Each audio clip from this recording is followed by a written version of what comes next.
Okay, so I'm back. So I went ahead and reached in there with two hands and stirred in the Miracle-Gro potting mix as well as the cotton burr, and got a pretty nice mix.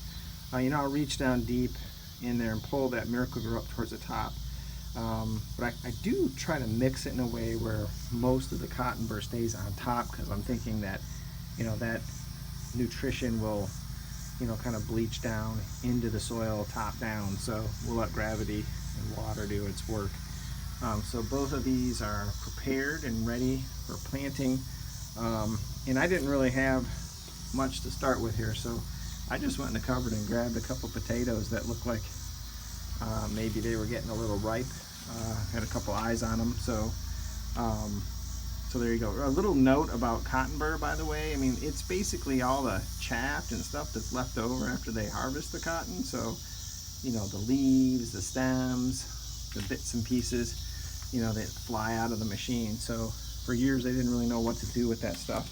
And then they realized it had real high nutritional content, and they started to bag it up and sell it. So good they did. I use it on the yard as well as in the garden. So anyway, here's the potatoes I picked. One's a pretty good candidate.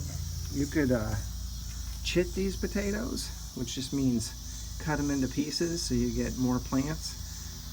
But for our purposes today, I think this one looks pretty darn good as a starter.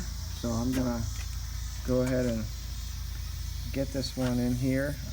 Initially, I'm only gonna, just barely cover this thing. And we'll water it, and then as it starts to grow, as long as this is relatively damp, you don't want to soak it, we'll just let it grow. You don't want the potato to start to rot. That's bad news. But if that stem starts getting real green, growing leaves like these guys over here, then we're in business. And I'm thinking it's mid-August right now.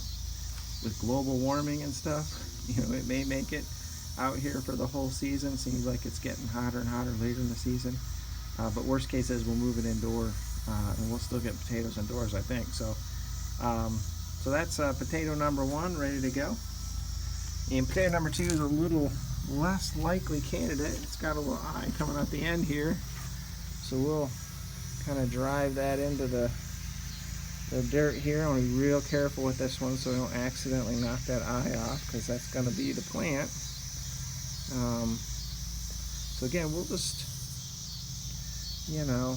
get the potato partially covered, start to water this, and as that eye gets stronger over time, turns into a plant, then we'll do more. We'll add more soil and stuff. So hopefully this will be off to a good start. I got to water these a little bit. Just the other note is I will be adding soil over time. So initially here I fold down these edges to let the sunlight get to these plants a little more easily. But depending how tall these get, I'll start rolling these edges up, and then also it kind of helps control the plants a little bit, meaning kind of brings them up straight in the line versus hanging over the edge, and they could tend to break in the wind and stuff here in Kansas. So all right, so there you go, a couple more pots filled, fabric pots filled. Hopefully they'll look like this pretty soon. Thanks, bye.